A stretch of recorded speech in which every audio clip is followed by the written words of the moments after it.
pasa cuando muchos de los países que históricamente tuvieron poco poder para fijar las agendas y las reglas internacionales concentran hoy buena parte de los recursos que necesita la próxima economía mundial? Bienvenidos a Más allá de los hashtags. Soy Juliana Montani. En la agenda internacional, tanto política como económica, se está hablando reiteradamente de minerales críticos, de energía, de alimentos, incluso de agua, de biodiversidad, pero también de territorios y de posiciones geográficas que vuelven a adquirir un valor estratégico. Para conversar sobre esto, ¿qué mejor que hacerlo con los dos coordinadores del Diploma Superior en Geopolítica de Claxo, Mónica Bruckmann y Juana Guyot?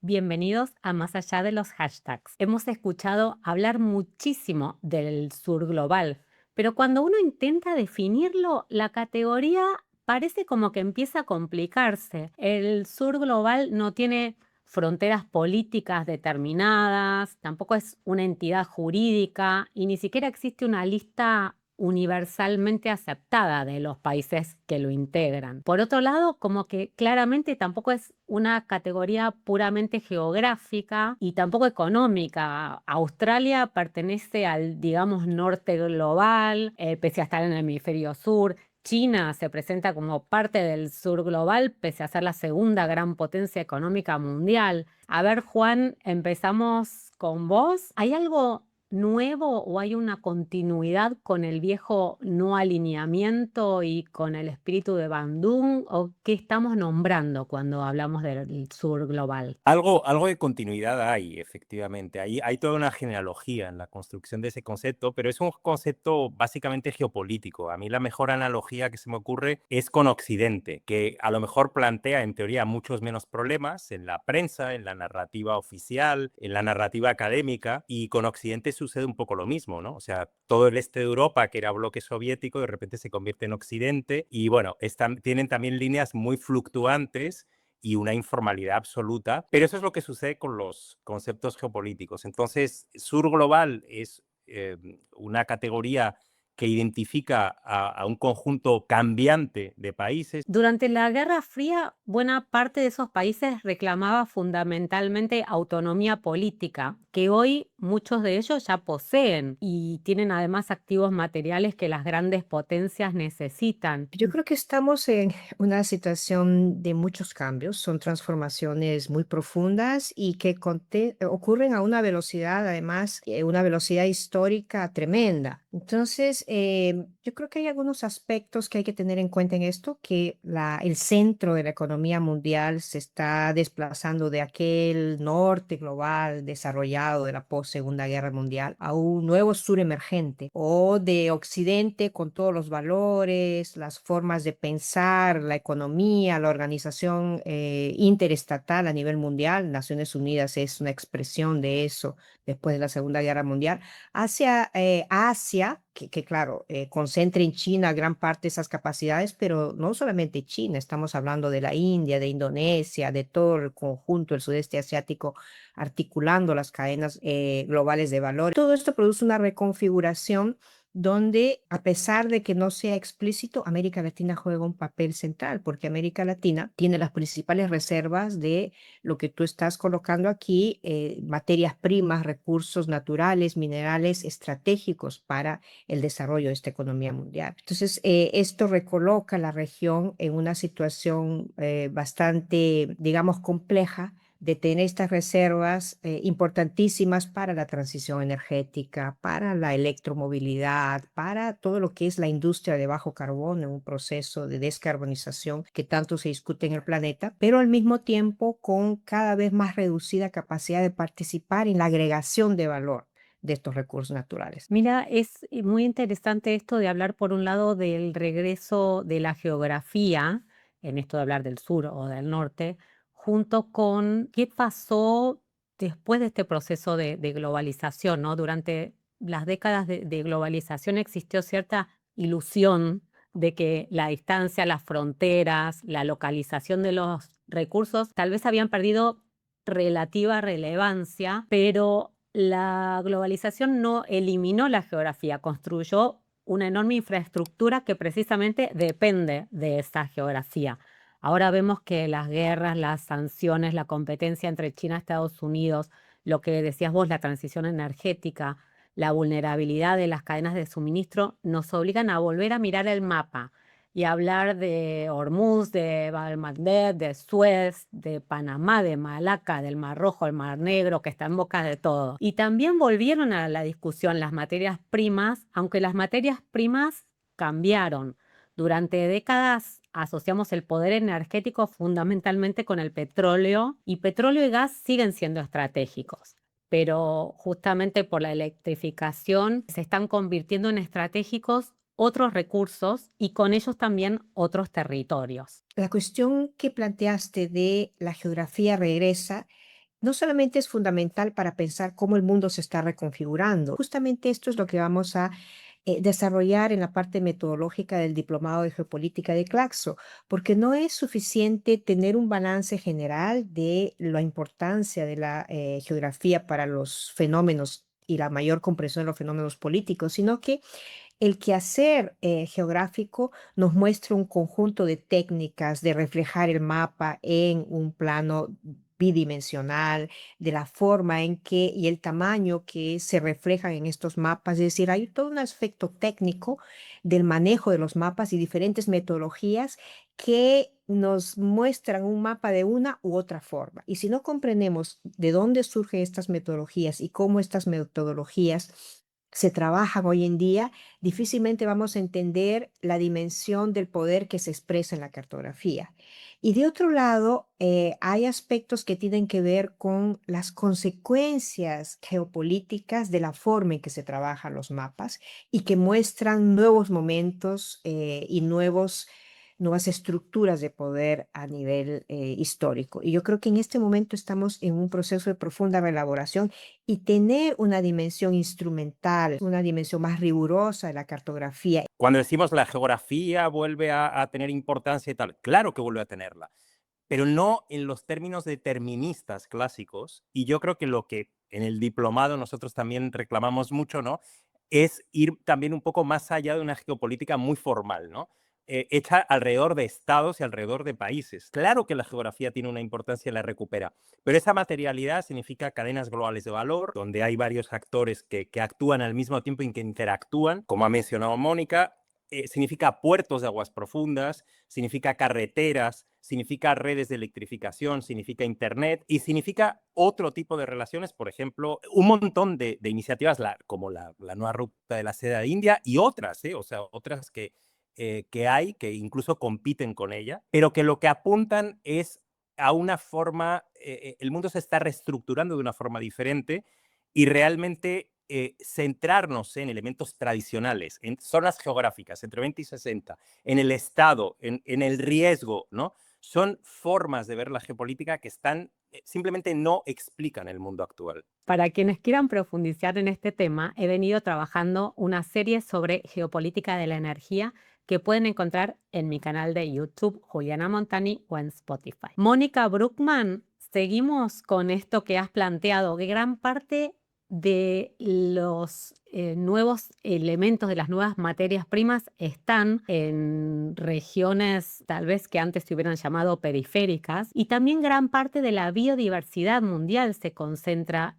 en regiones tropicales y subtropicales. A veces pienso en estos espacios como una especie de arca de Noé geopolítica, como territorios cuyo valor puede estar no solamente en lo que producen hoy, sino también en lo que preservan para un mundo potencialmente más inestable mañana. Imagínate si aprovecháramos, como tu pregunta, que creo que es muy central, plantea, estas riquezas naturales para mejorar los términos de negociación con las regiones y países que necesitan de los mismos. Si es que viésemos estos recursos naturales no solo como commodities, que es la palabra que le gusta al sector financiero, o como materias primas, sino como recursos naturales estratégicos para pensar estrategias de industrialización de nuestros países, cadenas regionales de valor, un proceso donde los países que tienen estos recursos se apropien también de esta riqueza. Esto sería fundamental y yo creo que América Latina y el sur global tienen condiciones de hacerlo. Lo que pasa es que seguimos pensando estos minerales como críticos. ¿Críticos para quién? Para los países que no tienen estos recursos naturales y que necesitan acceder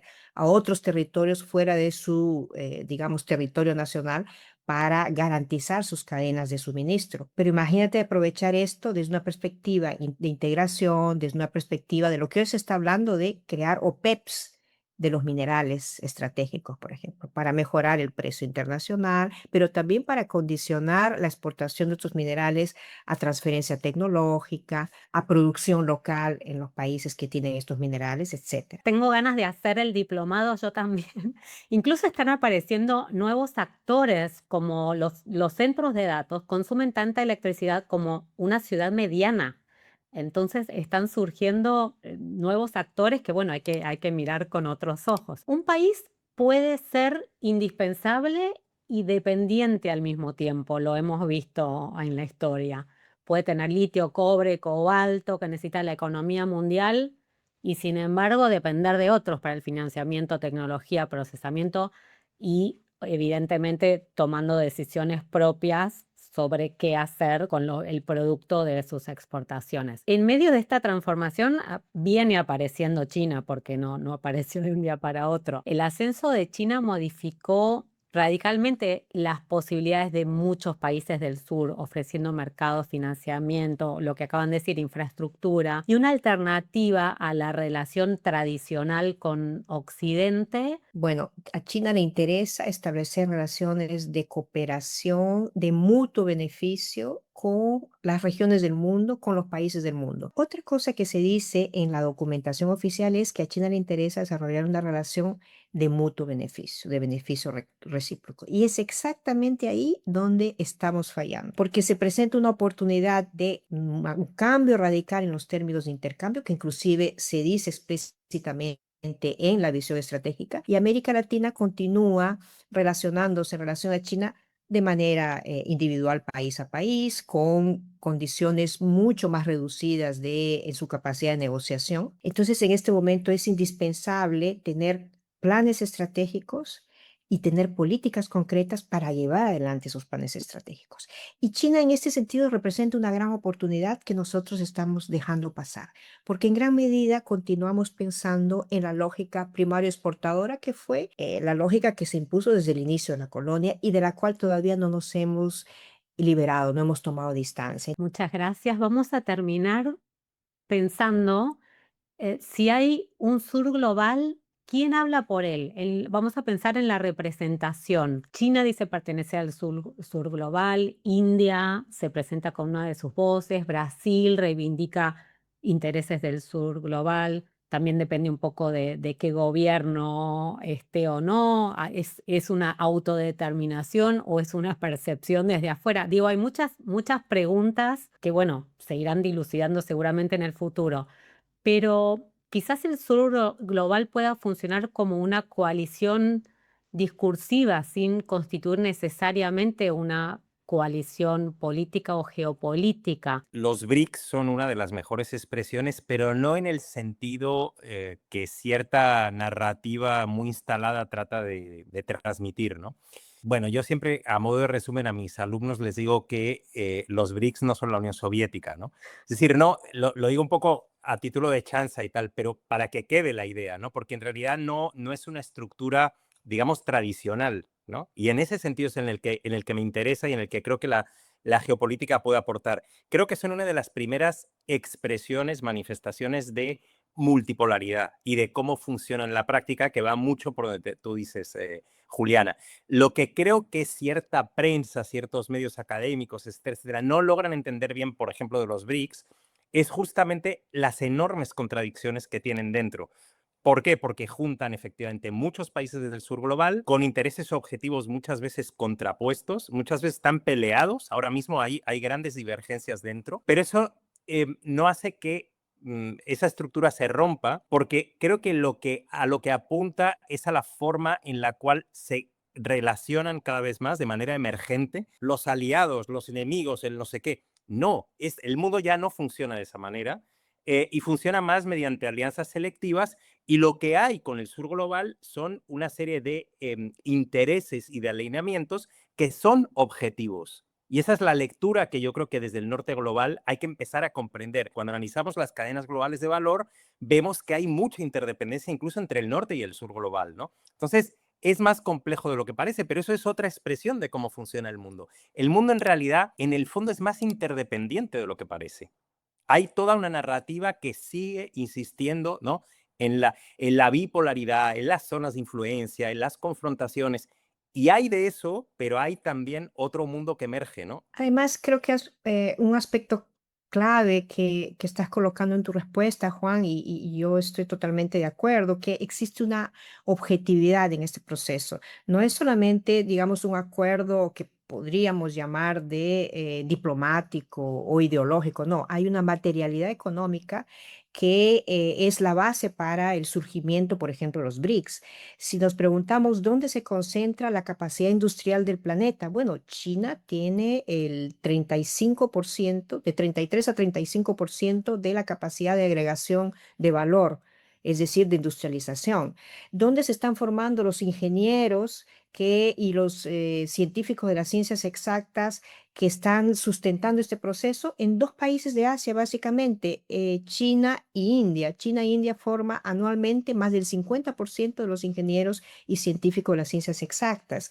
¿Dónde se están colocando en práctica nuevos procesos de gestión de los recursos naturales? Es en estos países. El caso de Indonesia es muy paradigmático. Indonesia en el 2020 prohíbe la exportación de el níquel como materia prima y con esto obliga a China a invertir en Indonesia para industrializar el níquel dentro de Indonesia. Es decir, están surgiendo ejemplos extremadamente importantes, interesantes de una economía que está en pleno desarrollo en los países de los BRICS y los BRIC más. Además, las capacidades de producción científica y tecnológica también se están desplazando hacia los países de los BRICS.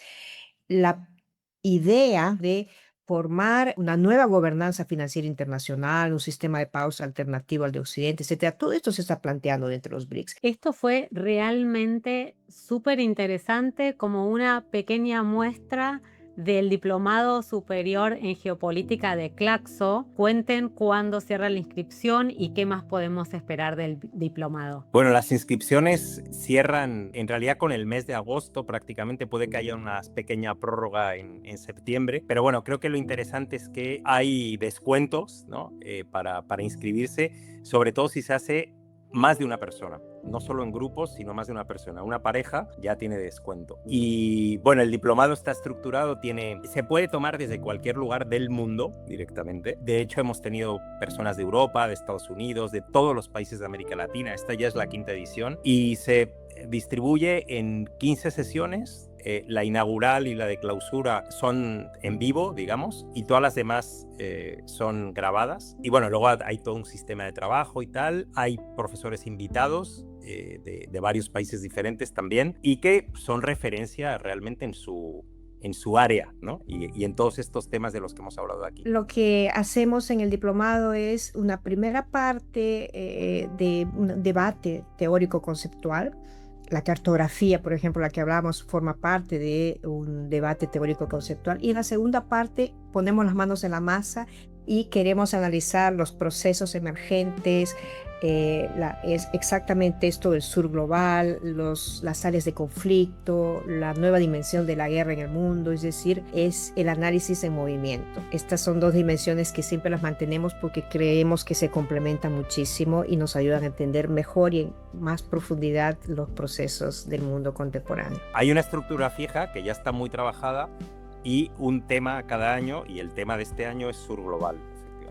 Bueno, me quedo con esto del análisis en movimiento permanente y hablando de geopolítica, cada uno de nosotros está en un lugar diferente, ustedes en Brasil, en 2 lugares distintos, yo en este momento en Madrid, soy argentina, así que Justamente creo que una de las grandes virtudes de este diplomado es que se puede tomar desde cualquier parte del mundo. Les agradezco, muchísimas gracias Mónica Bruckmann y Juana Agulló, los dos coordinadores del Diploma Superior en Geopolítica de Claxo. Hasta pronto. Muchísimas gracias. Gracias, que tengas buen día. Soy Juliana Montani. Detrás de este programa hay un equipo de profesionales que trabaja para proponer conversaciones que nos ayuden a salir de los titulares y entender un poco mejor un mundo complejo. Podés mirar otros capítulos de Más allá de los hashtags en YouTube y Spotify. Y no te olvides de dejarnos un corazón.